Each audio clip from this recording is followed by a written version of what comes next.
तो कहानी के शुरू में बताया जाता है कि अमेरिका में जितने भी इमिग्रेंट्स यानी दूसरे मुल्कों से लोग रहने आए थे, उनके लिए जिंदगी यहाँ पर तंग कर दी गई थी। लोग उनसे या तो बहुत ही कम पैसों में बुरे बुरे काम करवाया करते थे या फिर टॉर्चर सेल में बंद कर दिया जाता। उन्हें किसी पपेट से ज्यादा अच्छा ट्रीट नहीं किया जा रहा था।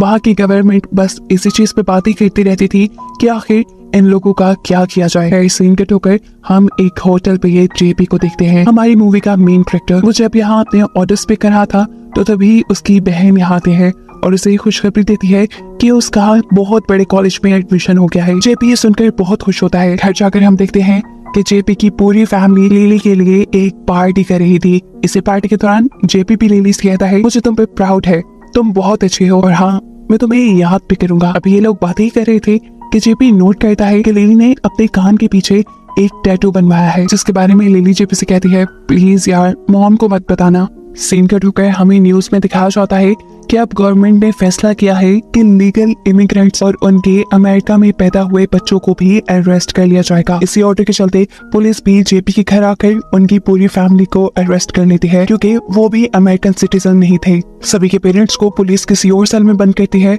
जबकि बच्चों को दूसरे सेल में। जेपी इस सारी सिचुएशन में परेशान इसलिए था क्योंकि उसकी बहन को जेल में डालने के बजाय एक बस के जरिए किसी और जगह ले जाया गया था, लेकिन वो ज्यादा कुछ कर भी नहीं सकता था। दिन गुजरते हैं और हम देखते हैं कि जेपी को एक ऑफिसर ने बुलाया है। ये लीगल ऑफिसर थी जो जेपी को बताती है कि तुम्हारी मॉम को यहाँ से डिपोर्ट कर दिया गया है और अगर तुम यहाँ रहना चाहते हो तो तुम्हारे पास यही ऑप्शन है कि कोई अमेरिकन सिटीजन तुम्हें लीगली अडॉप्ट कर ले। लेकिन ये भी खासा मुश्किल था। अगर जेपी को डिपोर्ट नहीं होना था तो उसके पास एक दूसरा ऑप्शन ये भी था कि वो गवर्नमेंट के बनाए शेल्टर होम में एज वॉलंटियर काम करना शुरू करते हैं। जेपी इस बात के लिए मान जाता है और अब शेल्टर होम के 2 ऑफिशियल्स उसका इंटरव्यू लेते हैं। उसके साथ बहुत से और इमिग्रेंट्स भी यहाँ इंटरव्यू देने के लिए आए थे। इंटरव्यू देने के बाद इन सब की ऐसे पिक्चर बनाई जाती है जैसे क्रिमिनल्स की बनाई जाती हो। अब ओल्ड होम जाने से पहले एक ऑफिसर उन्हें रूल्स बताते हैं। सबसे पहला ये कि वहाँ जाने के बाद वो बाहर की दुनिया से कांटेक्ट में नहीं रह पाएंगे। दूसरा ये कि उन्हें गवर्नमेंट के लगाए कर्फ्यूज को फॉलो करना होगा और तीसरा ये कि अगर उन्होंने किसी भी तरह का मिसबिहेव किया तो उन्हें दोबारा जेल भेज दिया जाएगा। इसी के साथ इन सब के पाँव में एक मोनीटर डिवाइस पहना दी जाती है जो कि इनकी हर मूवमेंट में नजर रखने वाली थी। इसके बाद इन सब लोगों को ओल्ड शेल्टर होम लेके आया जाता है, जहाँ इनकी मुलाकात सबसे पहले यहाँ के फाउंडर से होती है। उसकी दी हुई स्पीच पे ये लोग बिल्कुल ध्यान नहीं देते, जिसके बाद फाउंडर इन्हें मिलवाती है अपने ऑपरेशन ऑफिसर से, जिसमें एक का नाम था सिंथिया और दूसरे का नाम था जेम्स। ये लोग जब एक फैसिलिटी से दूसरी फैसिलिटी की तरफ जा रहे होते हैं तब जेपी गार्डन में बैठी हुई एक ओल्ड लेडी को नोटिस करता है जो उसे काफी गौर से देख रही थी। उसके हाथ में एक लिली था। वो ज्यादा ध्यान नहीं देता और आगे बढ़ जाता है। जैसे ही इस पूरे शेल्टर होम का टूर उनका कंप्लीट हुआ तो उन्हें खाना दिया गया। जेपी इस टाइम अपने पूरे ग्रुप के साथ था। अपने फ्रेंडली नेचर के चलते वो सबसे मजाक करने की कोशिश करता है और अपने खाने का भी मजाक बनाता है जो कि काफी बकवास था। इनके ग्रुप में एक लड़की बिल्कुल अमेरिकन लग रही थी। वो उससे पूछते हैं कि आखिर तुम यहाँ क्यों आई हो। जवाब में वो लड़की बताती है कि वो अमेरिकन नहीं बल्कि अर्जेंटीनियन है। इनकी इन सारी बातों से तंग आकर इनके ग्रुप में बैठी हुई कमेलिया नाम की लड़की उनसे कहती है, तुम लोग जितना इन चीजों को इजी ले रहे हो उतना इजी ये सब है नहीं। अगर तुम लोग सोचो तो हम लोग बहुत बुरी कंडीशन में हैं। जब कोई इसके बात पे ध्यान नहीं देता तो वो गुस्से में यहाँ से उठकर चली जाती है। उसके यहाँ से जाते ही हम देखते हैं कि जेम्स यहाँ आकर सबको उनके यूनिफॉर्म्स देता है। साथ ही साथ उसने सबको उनकी ड्यूटीज भी बताती थी। अब शेल्टर होम के अंदर जहाँ इन्हें बूढ़े लोगों की खिदमत करनी थी, वहाँ जेपी को दोबारा वही लेडी मिलती है जिसे वो पहले गार्डन में भी देख कर आया था। वो इससे बात करने की कोशिश करता है लेकिन ये लेडी कुछ नहीं बोलती और फिर जब वो उसके लिए बुक पढ़ने लगता है तो एकदम से वो लेडी फूट फूट कर रोने लग जाती है और कहती है कि मैं, तुम, हम सब यहाँ मर जाएंगे, हम यहाँ फंस चुके हैं। इससे पहले कि वो यहाँ कुछ और भी बोल पाती तो जल्दी से सिंथिया यहाँ की ऑपरेशन ऑफिसर यहाँ आकर उसके गले में बेहोशी का इंजेक्शन लगाकर उसे यहाँ से ले जाती है। शाम भी जब ये लोग दोबारा खाना खाने के लिए बैठते हैं तो अब सबके पास बताने को बहुत कुछ था। एक लड़का इन्हें कहता है कि मुझे लगता है कि उन डार्क ग्लास के पीछे से हमारे ऊपर ऑफिशियल्स नजर रखते हैं और साथ ही उस लेडी का बिहेवियर, मुझे लगता है कि यहाँ कुछ ना कुछ तो गड़बड़ है। ये लड़का काफी डरा हुआ था। वो जल्द ही यहाँ से जाना चाहता था। दूसरों को मना करने के बहुत बावजूद भी वो जैसे ही वहाँ जाकर डोर खोलने की कोशिश करता है तो यहाँ सिक्योरिटी अलार्म बज जाता है। सिक्योरिटी ऑफिसर उसके ऊपर टीजर गन से हमला करते हुए उसे यहाँ से ले जाते हैं। सीन कट होता है और हम देखते हैं कि ये सब लोग यहाँ से जा चुके थे। आधी रात में जब जेपी वॉशरूम में जाने के लिए उठता है तो फैसिलिटी के बाहर एक उल्लू को नोटिस करता है, जिसे वो इग्नोर करके वॉशरूम में चला गया। वॉशरूम से बाहर आते ही वही ओल्ड लेडी जिससे वो बात करने की कोशिश कर रहा था वो उसके ऊपर हमला कर देती है। वो बार बार यही कह रही थी कि वर्जाइल तुम्हें यहाँ से छुड़वा लेगा। इससे पहले कि ये ओल्ड लेडी जेपी को कोई नुकसान पहुंचा देती, वक्त रहते ही सिंथिया यहाँ आकर उस ओल्ड लेडी को बेहोश कर देती है, जबकि जेम्स यानी इनका लीडर जेपी के कमजोर होने पर उसे डांटता है। अगले दिन इन सब लोगों को एक ऐसे वार्ड में लेकर जाया जाता है जहाँ सभी सीरियस पेशेंट्स थे। इस जगह का फाउंडर जेपी से इस टाइम माफी मांगता है और कहता है कि रात जो कुछ भी हुआ उसके लिए मैं माफी चाहता हूँ। रात मेरी ही गलती की वजह से इस वार्ड का डोर खुला रह गया और ये लेडी यहाँ से भागने में कामयाब हो गई। ये सारी बातें सुनने के बाद बाकी सब लोग यहाँ से चले जाते हैं, लेकिन जेपी रिक्वेस्ट करता है यहाँ रुककर काम करने का। उसकी ये बात सुनते ही जेम्स का तो मुंह बन चुका था, लेकिन यहाँ पर फाउंडर उसे जेपी से तमीज से पेश आने को कहता है। जेपी अब जैसे ही एक पेशेंट को उसके बिस्तर पे लिटाने के लिए गया तो एकदम से साथ वाले बेड पे लेटे हुए एक ओल्ड मैन ने उसे जोर से काट लिया, इतने जोर से कि वो बेहोश हो गया। उसकी आंख खुली तो वो ये देखकर खुश हो गया था कि जिस वार्ड में अब उसे शिफ्ट किया गया था वहाँ पर उसकी बहन ही काम करती थी। पर अफसोस ये सब उसका इल्यूजन था। ठीक तरह होश में आने पे उसने देखा कि ये तो उनकी ग्रुप की मेंबर है जो इस टाइम उसकी बैंडेज कर रही थी। रात खाने के बाद ये लोग दोबारा एक साथ इकट्ठे होकर बैठते हैं और इस टाइम ये लोग उस लड़की के बारे में बात कर रहे थे जिसने यहाँ से भागने की कोशिश की थी और उसे सिक्योरिटी ने पकड़ लिया था। उसके बारे में जब वो यहाँ की हेड सिंथिया से पूछते हैं तो सिंथिया उन्हें बताती है कि उस लड़की को तो वापस भेज दिया गया है जेल में, लेकिन उसके जाने के बाद बिग मैक नाम का एक लड़का अपने ग्रुप को बताता है कि सिंथिया झूठ बोल रही है। देखो उसका इनहेलर यहाँ है, वो अपने इनहेलर के बगैर कहीं नहीं जाता, जरूर उसे यहीं कहीं छुपाया गया है। ये लोग यहाँ कुछ कर भी नहीं सकते थे। अपनी अपनी ड्यूटीज पे ये लोग वापस चले जाते हैं और बिग मैक अब उसी ओल्ड लेडी को लेकर एक दूसरे ओल्ड मैन के रूम में चला जाता है ताकि ये दोनों आपस में कुछ बात करके अपना दिल हल्का कर सके। इसी दौरान जब वो टीवी ऑन करने लगा तो पीछे से हमने देखा वो आदमी जो बेड पे लेटा था उसका हाथ अजीबोगरीब तरीके से मुड़ गया। इससे पहले कि पीछे मुड़कर बिग मैक उसे दिखता उसका हाथ वापस अपनी जगह पे पहुंच जाता है। बिग मैक उसके करीब जाकर उसकी सांसें चेक करता है तो उसे पता चला कि इस आदमी ने सांसें लेना बंद कर दी है, शायद वो मर गया होगा। इससे पहले कि वो उसकी पल्स चेक करता एकदम से वो आदमी बेड से उठ खड़ा हुआ। उसकी हड्डियां उसकी पूरी बॉडी अजीबोगरीब तरीके से मुड़ने लगी, यहाँ तक कि वो उल्टा हो गया और किसी मॉन्स्टर की तरह चलने लगा। इस टाइम वो किसी भूत से कम नहीं लग रहा था। बिग मैक भी उससे डरकर वहां से चला गया और फिर हमें खबर मिली कि वो आदमी मर चुका है। उसके मरने से फैसिलिटी में काफी अफरा तफरी मच चुकी थी, इसीलिए फाउंडर सब लोगों की मीटिंग रखते हैं और कहते हैं कि वो आदमी कैसे मरा इस चीज की इन्वेस्टिगेशन जल्दी कर ली जाएगी। आप लोगों को फिलहाल अपनी ड्यूटीज के ऊपर ध्यान देना चाहिए। अलबत्ता बिग मैक ने अपने पूरे ग्रुप को उस आदमी की मौत के बारे में बता दिया था कि कैसे वो अजीबोगरीब तरीके से मरा था। इस मीटिंग के बाद यहाँ का फाउंडर यहाँ के हेड जेम्स और जेपी को लेकर ग्राउंड में आता है और मिल पाता है अपने ओल से जिसका नाम वर्जाइल था। ये वर्जाइल रात में इस जगह पर नजर रखने का काम करता था। फाउंडर के इन दोनों को यहाँ लाने का मकसद ओल से मिलवाना नहीं था। वो इन दोनों को बताते हैं कि मैं जानता हूँ तुम दोनों एक दूसरे को कुछ खास पसंद नहीं करते, इसलिए मैं चाहता हूँ कि मेरे सामने तुम दोनों एक दूसरे को गले लगाओ और अपने दरमियान की दूरियां मिटा दो। फाउंडर को दिखाने के लिए ये दोनों एक दूसरे से गले तो मिलते हैं, लेकिन कानों में इन दोनों ने ही एक दूसरे की बेइज्जती की। इन्होंने एक दूसरे को माफ नहीं किया था। जेपी ने तो जेम्स को इसीलिए गले लगाया था कि वो उसकी पॉकेट से चाबी निकाल सके। रात होने पर हम देखते हैं कि जेपी अपने साथ साथ अपने पूरे ग्रुप के एंकल मॉनिटर उतारने में कामयाब हो जाता है। ये लोग यहाँ से भागना तो नहीं चाहते थे, लेकिन एटलीस्ट यहाँ पे थोड़ा एंजॉय करना चाहते थे। सभी यहाँ पर काफी मजे करते हैं और इस सब के दौरान जेपी अपने ग्रुप मेंबर के करीब भी आ जाता है। अब सुबह जब जेपी की आंख खुली तो उसके सामने एक ओल्ड लेडी थी। वो घबरा गया कि उसकी ग्रुप फेलो को क्या हुआ था, लेकिन तब उसे पता चला कि ये तो असल में ओल्ड लेडी ही है जिसे उसकी फ्रेंड ने ही यहाँ लिटाया था उसके ऊपर प्रैंक करने के लिए। अब ये लोग किसी की भी नजरों में आने से पहले अपने एंकल मॉनिटर वापस पहन लेते हैं और अपनी ड्यूटी स्टार्ट करते हैं। अब यहाँ वो ओल्ड लेडी जो जेपी को काफी गौर से देखा करती थी, वो जेपी को अपनी तरफ बुलाती है और उसे एक कोटी कैचर देती है। इससे पहले कि वो उससे कुछ कहती, सिंथिया और जेम्स यहाँ जाते हैं। सिंथिया उसे बेहोश करके यहाँ से ले जा चुकी थी। जेपी खाली वक्त में उस ओल्ड लेडी के दिए कोटी कैचर से खेलने लग जाता है और नोटिस करता है कि उसके ऊपर हेल्प लिखा था, यानी वो ओल्ड लेडी किसी मुसीबत में थी और उससे हेल्प मांग रही थी। ये जानकर जेपी परेशान हो जाता है और चुपके से उस लेडी के वार्ड में जाता है जहाँ वो लेडी सो रही थी। वो उस औरत को जगाकर उससे पूछना चाहता था कि आखिर क्या बात है, लेकिन उसकी नींद बहुत गहरी थी और शायद इस सिंथिया के दिए हुए इंजेक्शन की वजह से हुआ था। इससे पहले कि वो उसे उठा पाता, यहाँ उसे कुछ शोर सुनाई देता है। जल्दी से जेपी इस औरत के बेड के नीचे छुप गया और उसने देखा कि अब इस रूम में सिंथिया और जेम्स आए थे। उन्होंने उस ओल्ड लेडी को कुछ इंजेक्शन लगाए, जिसकी वजह से ये ओल्ड लेडी और भी ज्यादा कमजोर हो जाती। उनके जाने के बाद जेपी दोबारा इस ओल्ड लेडी के पास जाता है। उसे इस लेडी के कान के पीछे कुछ दिखाई दिया। बाल हटाने पर जेपी ने देखा कि उसकी कान के पीछे एक बटरफ्लाई वाला टैटू था। ये देखते ही वो पहचान गया कि ये ओल्ड लेडी कोई और नहीं बल्कि उसकी बहन ही थी। और ये ओल्ड लेडी बार बार जेपी को क्लूज दे रही थी कि जेपी कभी तो उसे पहचान ले, क्योंकि उसका नाम लिली था, इसीलिए वो हर वक्त लिली पकड़े बैठी रहती थी। और ये कोटी कैचर भी उसने इसीलिए बनाया था क्योंकि जेपी और लिली बचपन में इसी से खेला करते थे। जेपी की हालत अब डर से बुरी हो रही थी। उसे समझ नहीं आ रहा था कि आखिर यहाँ हो क्या रहा है। इससे पहले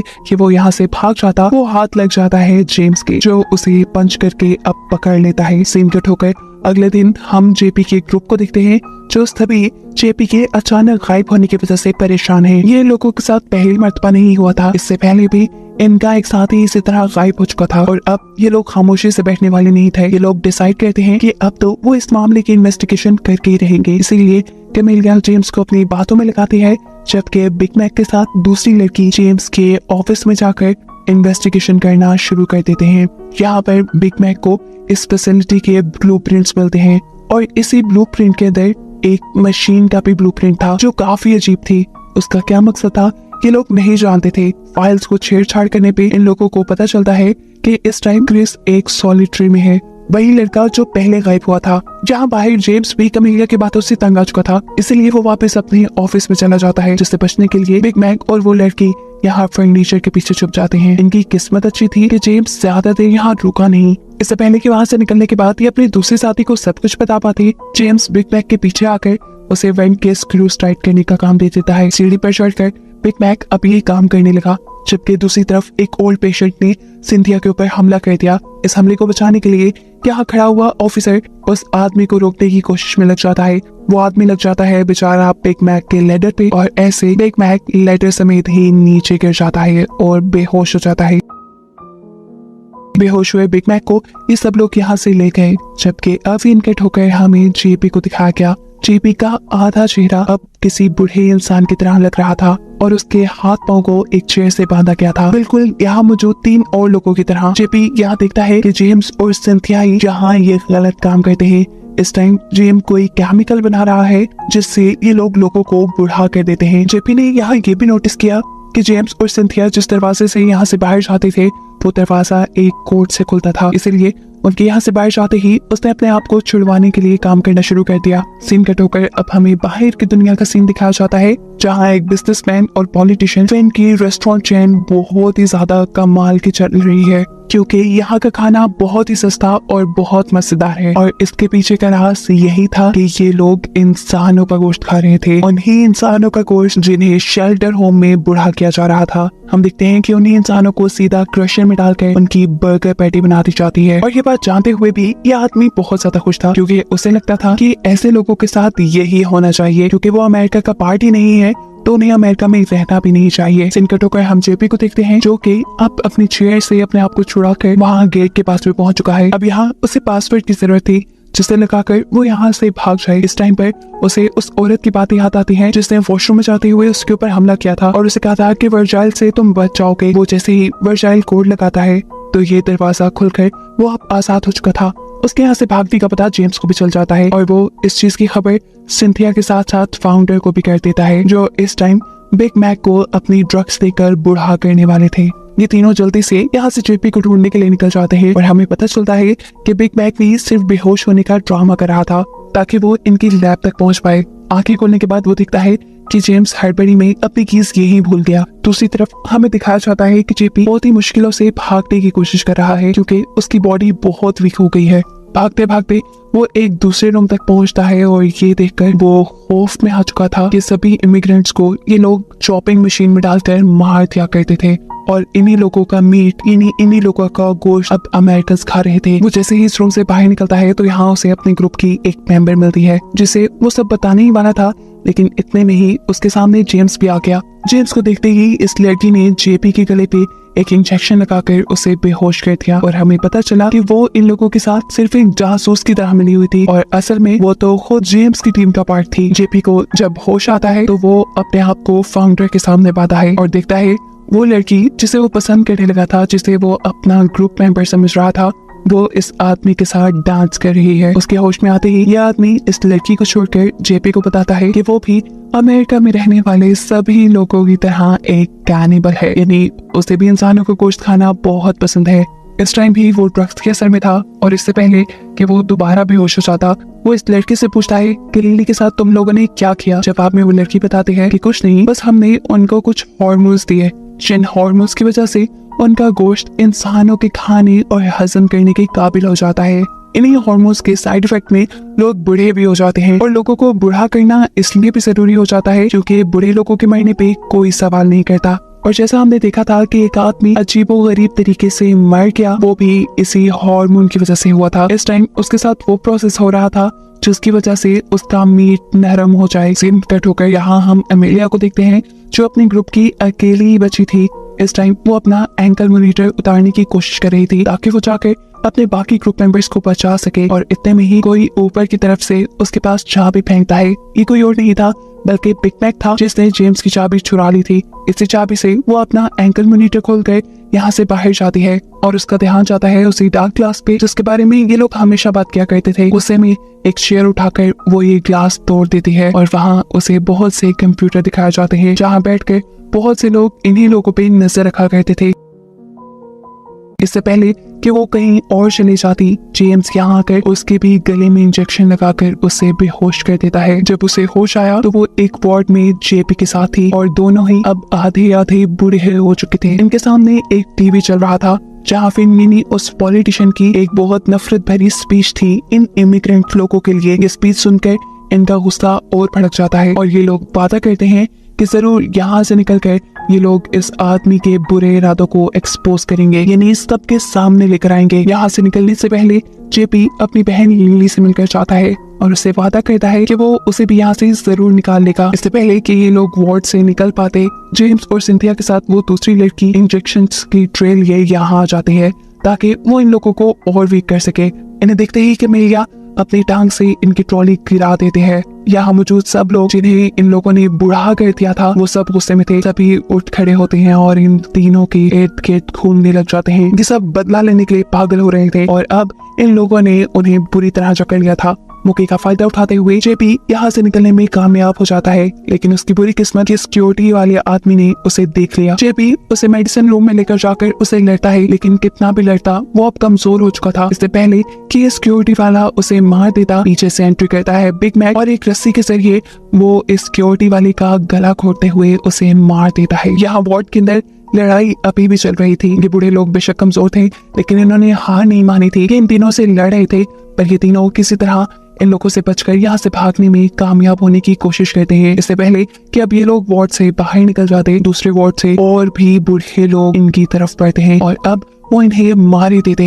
लेकिन इससे पहले ही एक सिक्योरिटी वाला आदमी यहाँ पर एंट्री करने की कोशिश करता है जिसे बिग मैक दरवाजे में फंसाकर उसका बाजू तोड़ देता है। मौके का फायदा उठाते हुए कमेलिया जेपी की सिस्टर लिली को लेकर वहां से बाहर निकलकर एक लिफ्ट में आ जाते हैं। एलिवेटर के सर के ये लोग एक ऐसे फ्लोर पर उतरते हैं जिसके बारे में इन्हें मालूम नहीं था। यहाँ से बाहर कैसे निकलना था ये बात जेपी मालूम करने के लिए आगे बढ़ता है, जबकि दूसरी तरफ ऊपर हमें दिखाया जाता है कि बिग मैक अब इन सारे बूढ़े लोगों का लीडर बन चुका था और वो इन सबको आजादी दिलाने के लिए आगे आगे था। ये पूरा का पूरा ग्रुप अब सड़क पे निकल चुका था। ये लोग कार में बैठी एक औरत से जब हेल्प मांगने की कोशिश करते हैं तो औरत इतने सारे लोगों को देखकर डर कर वहाँ से भाग जाती है। सीन कट होकर हमें दिखाया जाता है जेपी को जो कि यहाँ से निकलने की कोशिश कर रहा था।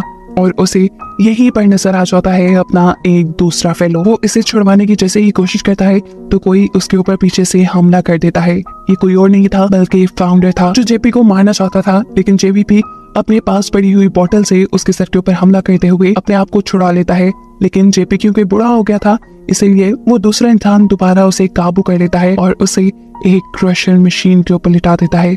इससे पहले कि अब जेपी मर जाता, कैमिलिया फाउंडर की टांगों के ऊपर हमला करते हुए जेपी की जान बचा लेती है। यहाँ जेल के अंदर जेपी का दूसरा साथी अजीबोगरीब तरीके से मरने लगा था, जिसकी ये हालत जेपी की बहन लिली देखकर परेशान हो चुकी थी। इसी परेशानी में गलती से उसका हाथ एक ऐसे बटन पे दब जाता है जिसकी वजह से उस लड़के का जेल खुल जाता है। वो लड़का आजाद हो जाता है और मरने से पहले वो फाउंडर के ऊपर हमला कर देता है, जो फाउंडर इस वक्त जेपी को काबू में किए हुए था। मरने से पहले वो फाउंडर को मारकर उसे क्रशर मशीन के ऊपर लिटाने में कामयाब हो गया। और फिर इन तीनों ने अपनी आंखों से देखा कि इस मशीन ने उस आदमी को बर्गर पैटीज में चेंज कर दिया था। बदकिस्मती से जेपी का दूसरा साथी मर जाता है और ये तीनों अब उस फैसिलिटी से बाहर निकल आते हैं। दूर बैठे ये लोग इसी फैसिलिटी को देख रहे थे। सीन कट होकर हमें बिग मैक को दिखाया जाता है, जो अपने सभी साथियों को आजाद करके बाहर रोड पे निकला हुआ था। उन्हें ये तीनों भी नजर आ जाते हैं। जैसे ही वो इनके करीब जाता है तो इन तीनों की आंखें बंद थी। उसने इन्हें बहुत जगाने की कोशिश की, लेकिन ये नहीं उठे। उसे लगा कि ये तीनों मर गए, लेकिन ये तीनों तो सिर्फ उसके साथ प्रैंक कर रहे थे। ये तीनों अभी भी जिंदा थे। इन्हीं की कोशिशों ने सभी पॉलिटिशियंस के गंदे चेहरे लोगों के सामने ले आए थे। वो पॉलिटिशियन जिसकी बर्गर चेन इन इंसानों को मारकर चलती थी, उसकी बर्गर चेन बंद कर दी जाती है। सिर्फ यही नहीं, उसे अरेस्ट भी कर लिया जाता है। उसके साथ जितने भी गवर्नमेंट ऑफिशियल्स मिले हुए थे उन सबको अरेस्ट कर लिया गया था। यहाँ नई हुकूमत आ जाती है जिन्होंने इमिग्रेंट्स के लिए बहुत अच्छे रूल्स बनाए थे। पुराने जितने भी इमिग्रेंट्स को कैद किया गया था उन सबको भी आजाद कर लिया गया था, जिसे दिखाते हुए ये कहानी यहाँ खत्म हो जाती है।